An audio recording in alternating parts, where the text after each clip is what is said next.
Las 8. Sí, claro que sí. Sí. España 1. Chao, Cristiano. Chao. Chao, Cristiano. Chao, Neymar. Todos los viejos, chao. Ahora los nuevos, bien. Haaland. Dani Olmo. Bueno, esta es la última parte. Vamos a acabar hoy día. No creo que sea necesario que vengan los 8 del miércoles. Pero vamos a ver. Bueno, las anastomosis gastrointestinales, en cuanto se abre el tubo digestivo, ¿sí? Ya se denomina tiempo séptico. ¿Okay? Mientras no se abre el tubo digestivo, no se denomina tiempo séptico. Cuando hacemos una evisceración total, que no deberíamos hacerlo, pero a veces necesitamos hacerlo, puede producir un reflejo hipotensor. Y esto obviamente puede agravar cuando el paciente está en estado de shock. O sea, es una maniobra vagal de realizar una evisceración total del intestino. ¿Qué significa esa evisceración? Retirar todo el intestino al exterior. El tubo digestivo todo está compuesto por 4 capas: mucosa, submucosa, muscular y serosa, ¿no? Como ustedes ya saben. Y la mucosa es la capa séptica. ¿Por qué? Porque es la capa donde van a estar las bacterias, donde van a estar los parásitos, ¿sí? Donde se va a absorber todos los elementos que sirven para la nutrición del organismo. Las otras capas son capas asépticas, son capas estériles. Y la serosa va a proteger de infecciones que el intestino puede empezar a tener. Y además puede facilitar cuando hay adherencias después de las cirugías. ¿Cuáles son las condiciones de la sutura? Las suturas gastrointestinales tienen sobre todo la finalidad de aislar el contenido séptico del intestino, hacer impermeable la pared y producir una hemostasia de los vasos que han sido seccionados. Por lo tanto, esta sutura que están viendo acá entre el intestino, ¿sí? Puede ser yeyuno, ilio, etc., tiene que ser impermeable. O sea, ustedes apretan de ambos lados y no va a salir nada de líquido. Tiene que ser hemostática, no puede salir sangre, no puede sangrar. Aséptica, tampoco, es una cirugía donde no vamos a contaminarla. No debe ser estenosante, entonces colocamos el dedo acá, entre el pulgar y el índice, para ver cómo dentro, cuál es la apertura que hay de la anastomosis, ¿no? Que no esté totalmente cerrada. Y la última, perfectamente peritonizada, que a veces se hace con la segunda capa, entre la serosa, para que podamos cerrar, ¿no? Y si se fijan, no solamente anastomosamos y suturamos el intestino, también podemos suturar el meso, que ven acá. Se hace una sutura del meso porque también se incluye el meso. Pero ahí solo estamos hablando de la sutura. Por lo tanto, la sutura intestinal son lo normal, los tiempos. Puede ser un primer tiempo, donde es una sutura perforante, donde perforamos todas las capas del intestino. Entonces, si estamos perforando en la mucosa, viene a ser un tiempo séptico. Si vamos a comprimir ese punto, vamos a impedir un sangrado y ese es un tiempo hemostático. Y debe haber un buen afrontamiento. ¿Qué significa eso? Que las caras, las bocas, estén mirando. No esté mirando una boca hacia el intestino y la otra hacia arriba. El afrontamiento tiene que ser perfecto. Y la segunda, solamente entre la seromuscular, ¿sí? Superficial acá y al otro lado. Pues si es de este lado a este lado, solo entre la serosa y la muscular, ¿no? Y no estamos suturando la mucosa. De esta forma, estamos peritonizando esta cicatriz, esta sutura, y esto va a favorecer más a la cicatrización de la anastomosis que estamos llevando a cabo. Cuando hacemos una exploración intestinal, ¿sí? Exteriorizamos y aislamos. ¿Y eso sirve para qué? Para explorar y retirar cuerpos extraños, ¿sí? A veces la vesícula se inflama tanto que se pega al intestino y se hace una fístula. Y el cálculo que está dentro de la vesícula pasa al intestino y puede ocasionar una obstrucción. Eso se llama ilio biliar. En algún caso tendríamos que sacar el intestino, hacer una enterotomía para retirar el cuerpo extraño.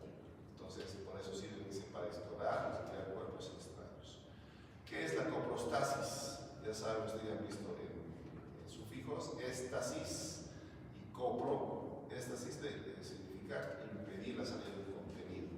Copro del contenido que está en el colon. Entonces, impedir la salida del contenido del líquido séptico, y esto se puede hacer con el uso de clamps intestinales. Voy a colocar aquí un clamp intestinal que va a impedir el paso del contenido proximal a distal. También podemos hacer una tripsia, es un aplastamiento, ¿sí? Cuando hacemos una apendicectomía, habrán visto con la doctora Otero, usamos dentro de la técnica la tripsia, que es el aplastamiento. Son maniobras que tienden a reducir el espesor de las paredes para mejorar la hemostasia y de esa manera también facilitar la sutura. Esta tripsia puede ser lineal, laminar o cilíndrica, depende del tejido que estamos usando.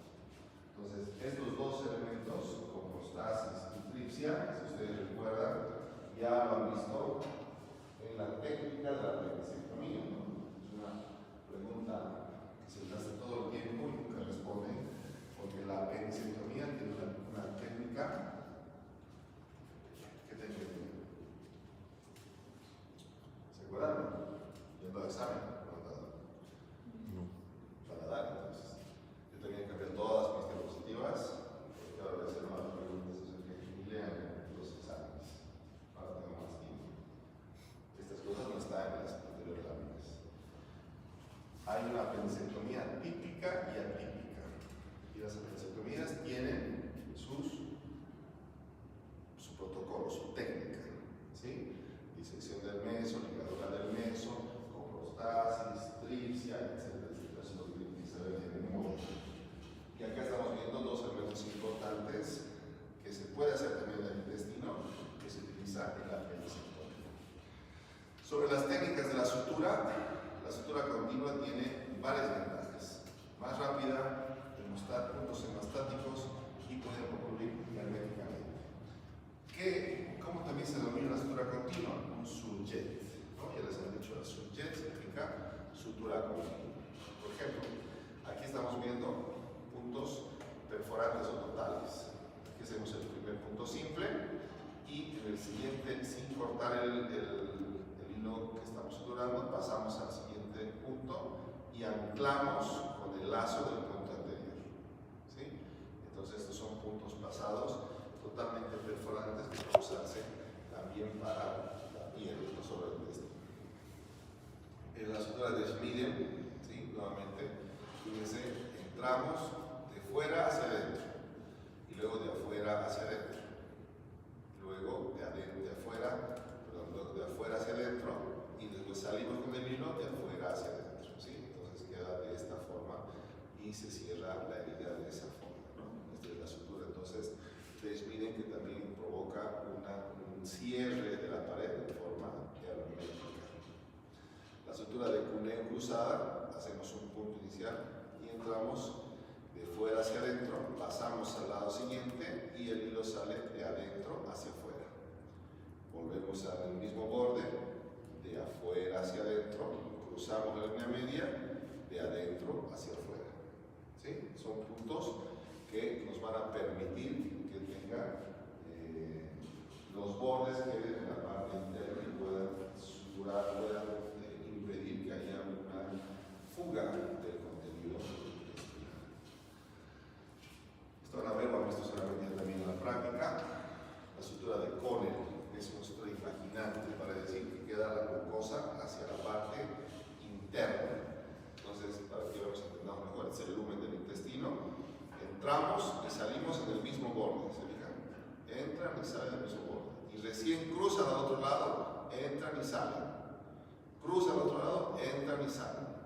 O sea, hacen una U. Ese es el punto de Connell, invaginante. Entonces, es muy fácil en la teoría y hay que hacer en la práctica en forma de dos bordes, dos puntos al mismo lado, cruzan una media, dos puntos. Y en la forma de U. La de Cushing, la línea de sutura comienza con un punto interrumpido, simple o vertical, vamos acá, y la aguja va en paralelo a la incisión, como está la incisión en el mismo lugar, y se introduce prácticamente hasta la submucosa, que es eso que se intenta, y debe atravesar la incisión en forma después perpendicular. ¿Sí?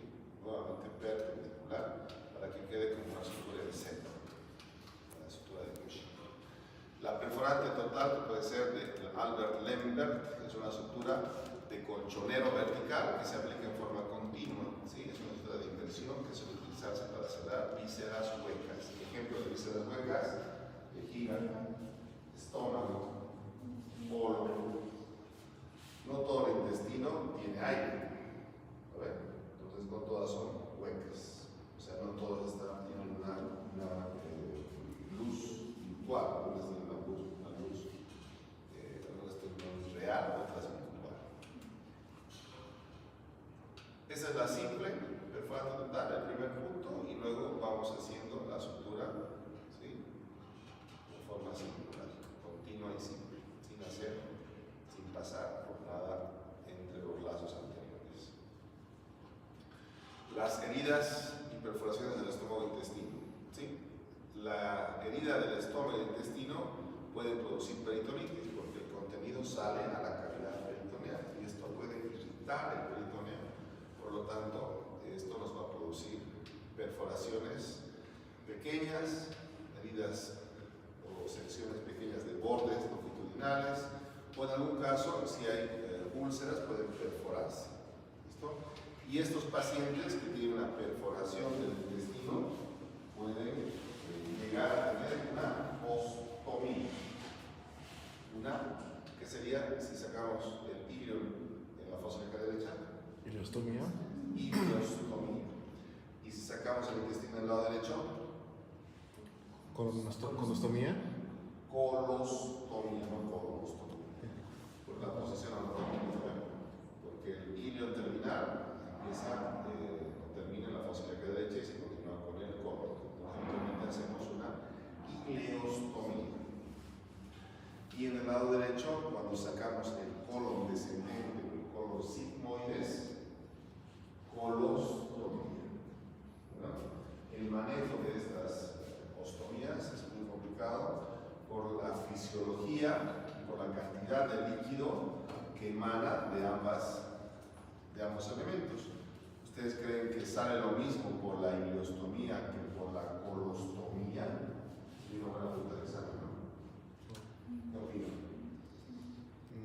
¿Hay diferencia o sale lo mismo? ¿Qué sale? No sale. A nivel del hilio de la ileostomía pudieras ver unas heces más líquidas porque no ha pasado todavía la absorción a nivel del colon, y en el otro lado puede haber unas ya casi completas formadas con la absorción. En el ilio todavía no hay heces, ¿no? Es todo líquido. Porque cuando eso pasa al colon, el colon se encarga, según la fisiología, segundo año que han llevado, absorbe todos los líquidos que hay en el colon.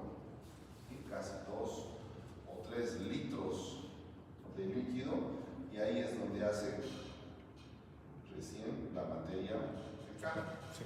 Entonces, cuando tiene una ileostomía, primero se va a dar cuenta porque está al lado derecho. Ahora puede ser un colon ascendente que alguien haya sacado, pero cuando vean el contenido líquido abundante, saben que es una Ileostomía. Si el que ve materia fecal ya más consistente, saben que es una colostomía. Las anastomosis asépticas, las que se realizan durante el acto quirúrgico, a veces no se habla de la mucosa gastrointestinal y por eso también llamamos anastomosis cerradas, ¿no? Es una técnica que hace mucho tiempo ya no hacemos. Las principales indicaciones del método aséptico corresponde al intestino grueso porque está menos irrigado y por lo tanto tiene mayor septicidad. O sea, ese es un concepto importante, porque si hay una perforación del intestino delgado, el paciente puede estar tranquilo días, pero si hay una perforación del colon, el paciente entra en sepsis en 24 horas. Otra buena pregunta, Luisa. En patología duodenal, la úlcera duodenal perforada es un cuadro de urgencia y requiere un tratamiento quirúrgico, ¿sí? A nivel del duodeno. Entonces, ahí tiene una úlcera, ¿sí? O a veces a nivel del píloro, y en alguna ocasión se perfora. Entonces, ¿cuál es el objetivo principal? Salvar la urgencia, que es la perforación. Hay que hacer una sutura de esa zona y el cirujano tiene que tener la posibilidad de hacer una biopsia, una resección, y después el tercer paso tiene que ser hacer otros procedimientos para que cohibir la enfermedad ulcerosa, ¿sí? Y ya hemos hablado en la clase, ¿qué se puede hacer para impedir que la enfermedad de la úlcera gastroduodenal avance? ¿Qué técnica quirúrgica se sugiere hacer?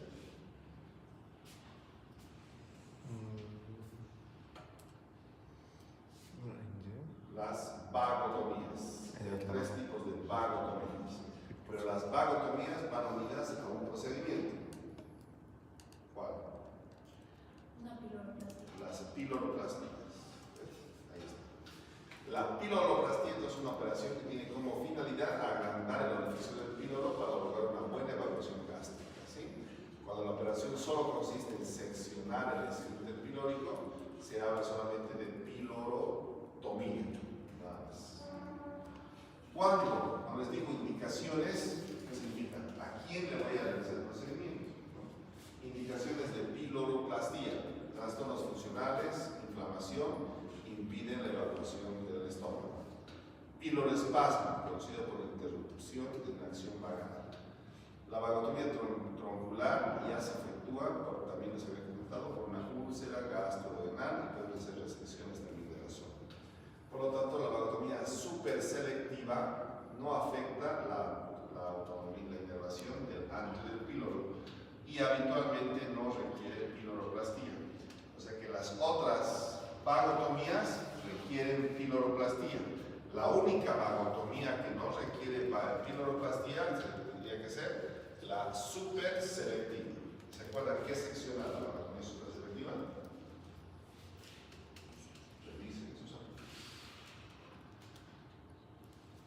Cuando hay una úlcera perforada, el primer objetivo es cerrar la úlcera. Y obviamente, si estaba abierta, todo el contenido va a chorrear a la cavidad. Entonces, el segundo paso sería lavar la cavidad peritoneal y evitar drenaje, ¿sí? Y también se efectúa un procedimiento para tratar la úlcera, que hemos dicho ya, que puede ser las piloroplastías y después la superselectiva, ¿no? Pero en algún caso, a veces el cirujano solo se limita a detectar la perforación porque a veces el paciente está en estado ya séptico avanzado. La laparoscopía es muy útil para hacer diagnóstico y el tratamiento, ¿sí? Algunos operan solo con pacientes con historia de perforación, con menos de 12 horas, que no haya hemorragia y que no tengan una úlcera recurrente. La mayor ventaja de la laparoscopía se da en el postoperatorio, porque el paciente con heridas más pequeñas va a recuperar más rápido y se va a poder lavar toda la cavidad por orificios minúsculos. Entonces, una gran ventaja es resolver la perforación con una laparoscopia. Puede haber hemorragias, una úlcera complicada, aparte de la perforación, también nos puede dar, miren acá, una hemorragia, un continuo sangrado. Entonces, el objetivo de la cirugía es detener la hemorragia y en estos casos se efectúa una hemostasia directa. En la úlcera duodenal se efectúa pilorotomía y puntos hasta cohibir la hemorragia. Puede terminarse con una piloroplastia o una gastroenterolastomosis asociándose a la vagotomía, que en la urgencia se prefiere sobre todo selectiva. Entonces la endoscopía es primero y si la hemostasia no es satisfactoria, se procede a efectuar una gastrectomía distal. Y en la úlcera gástrica la tendencia es efectuar resección distal, incluyendo obviamente sacando la úlcera. Entonces cuando hay una estenosis del píloro, acá por ejemplo, si a nivel del píloro hay una úlcera, se ha cicatrizado y ha estenosado el orificio de salida, entonces podemos realizar esta cirugía que se llama una atrectomía laparoscópica, ¿no? Acá hemos dejado la imagen de lo que es seccionado solo para verse, pero tenemos que retirar la parte final del estómago y el píloro, ¿no? Y subiríamos un asa de yeyuno, ¿sí? Para que se anastomose con el estómago. Ya dijimos que cuando se une el estómago al duodeno se llama gastro-duodeno-anastomosis o Billroth. Y cuando se une el estómago al yeyuno, Billroth 2, gastro-yeyuno-anastomosis. De esto hay una inventa muy interesante que estaba leyendo. ¿Cómo se llama la Facultad de Medicina? ¿Qué nombre tiene? Aurelio Millán. Donde Aurelio Millán estudió medicina y cirugía en Chile. Y cuando volvió a Cochabamba, se fue a La Paz un tiempo y luego se fue a Europa. ¿Y a quién fue a buscar Europa? Se formó 5 años con el doctor Billroth, porque estaba de moda los tumores a nivel del píloro. Entonces ha ido a formarse a Suiza, estudiando cómo hacer estas anastomosis a nivel de la parte gastrointestinal.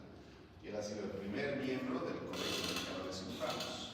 ¿Sí? Entonces, con toda esa experiencia con Billroth en Estados Unidos, ha llegado y aquí ha empezado a trabajar, ha fundado la Facultad de Medicina, ha fundado el Hospital Viedma, ¿no? O sea que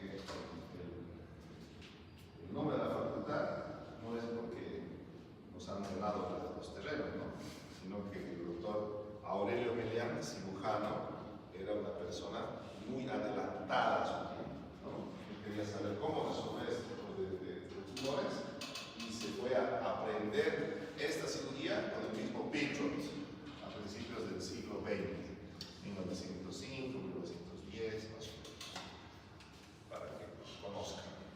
Y el síndrome de Zollinger-Ellison. ¿Hay algún rol actual de la cirugía? Este síndrome fue descubierto en el 55 por el cirujano que lleva su nombre y se caracteriza por múltiples úlceras hemorrágicas, digestivas y recurrentes. Además tiene un tumor pancreático. Por lo tanto, la hormona gastrina es la que se encuentra aumentada. Esto va produciendo la hormona gastrina y va produciendo más úlceras. Entonces, antes se hablaba de una triada, la enfermedad ulcerosa severa, la hipersecreción gástrica y el tumor pancreático de células no beta. La terapéutica era la resección del tumor, que a veces no es posible, y la cirugía más frecuente, sacar todo el estómago, una gastrectomía total, y los avances hechos en el control de la secreción gástrica permiten reducir la hipersecreción actualmente sin mayores consecuencias. Si hiciéramos una gastrectomía total, ¿cómo reconstituiríamos el tránsito intestinal en ese cuerpo?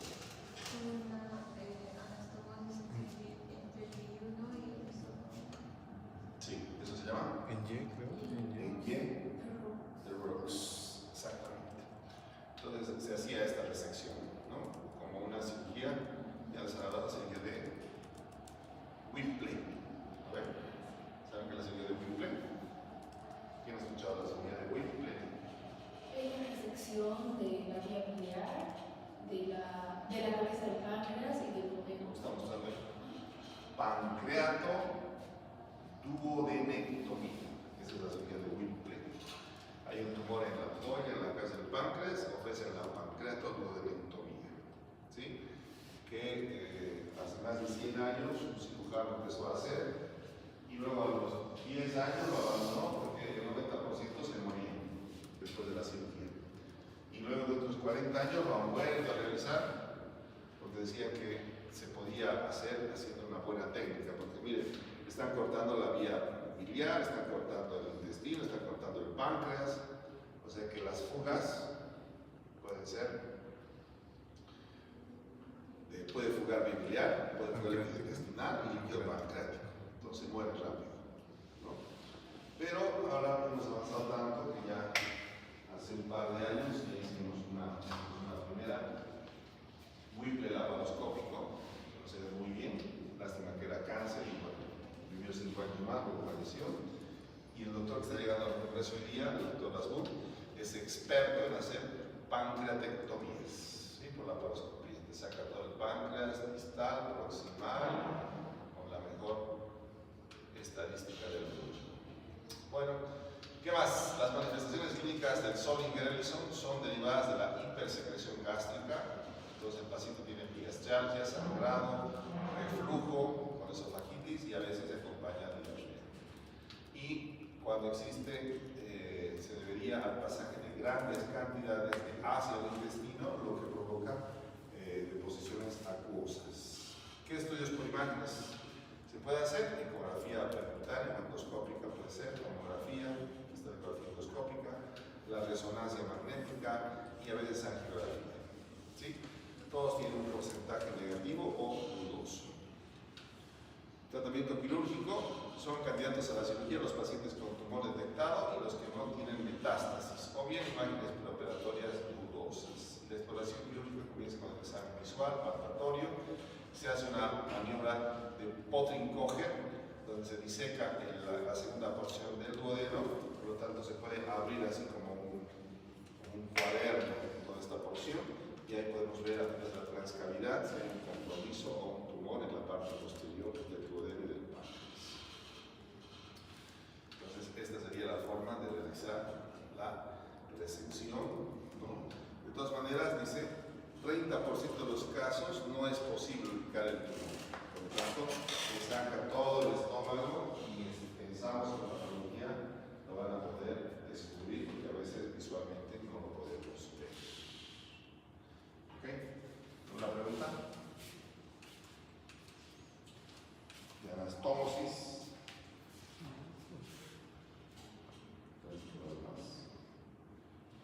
Bueno, hemos avanzado. Cirugía gástrica, gastrointestinal. Y esta es una cirugía que hemos hecho hace mucho tiempo. De una cirugía de lo que estuvimos avanzando con los compañeros sobre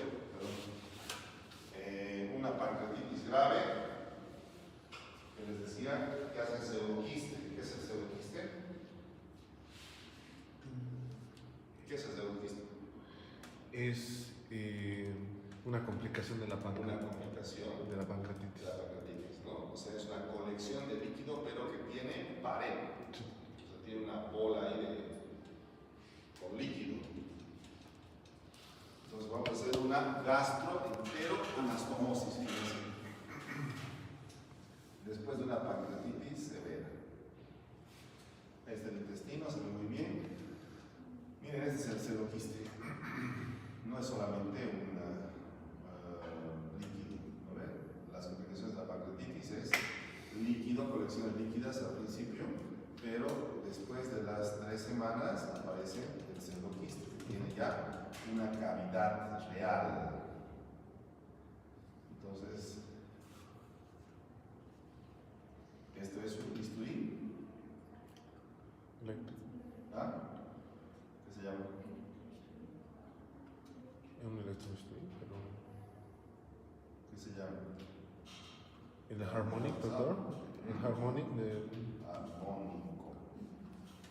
El bisturí armónico funciona con ondas vibratorias. Sí, longitud de Por lo tanto, produce vapor, no produce humo. El humo produce el electrobisturí. Miren, aquí está el pseudoquiste. Ah, sí. Ahí está. Miren la bola cerca del páncreas. Y tiene ya una pared, ¿no? Y vamos a colocarle el intestino. Vamos a hacer una cisto-yeyunostomía o cisto-yeyunoanastomosis.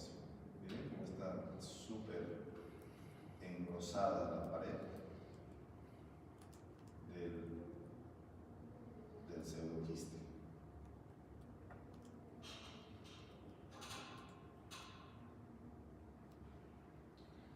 Entonces todo lo que hemos avanzado, la sutura de Lembre, la sutura de Schmiden, bla bla bla bla bla bla, no tiene nada, no sirve para nada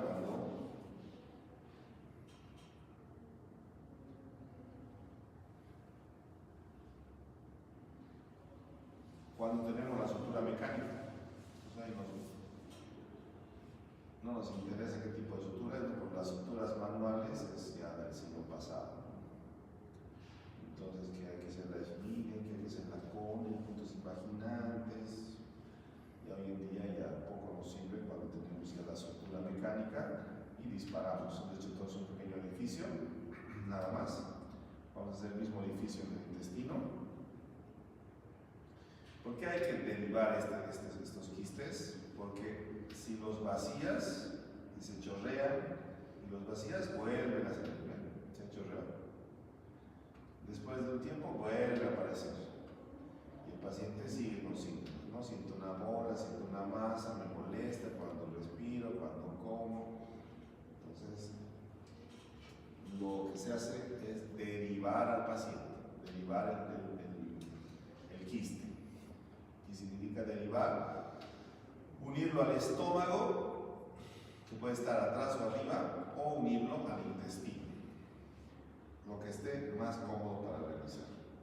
Lo que hemos preferido nosotros, unirlo al intestino, que nos parece que está más cercano. Entonces ahí hacemos el hueco con el bisturí armónico, igual. Si se fijan, no es si fuera el humo se iría ahí, ¿no? Y estaría todo totalmente cubierta la imagen, ¿no? Pero lo que tenemos es vapor. Entonces entramos en una de las ramas de la sutura mecánica, la sutura blanca que usamos para paredes delgadas, para los tumores vasculares, y del otro lado ya lo hemos vaciado el líquido y el contenido, que es un poquito más grande, pero bueno, igual. Y ahí, sutura, disparo y sutura. Entonces ya hemos unido el intestino a la cavidad del cisto, del quiste. Y luego ya hacemos un par de puntos simples para cerrar ese orificio que nos queda por donde hemos introducido la sutura mecánica. ¿Listo? Entonces, de la misma forma, hacemos las anastomosis entre dos intestinos, ¿no? Dos huequitos entre la sutura mecánica y dispara.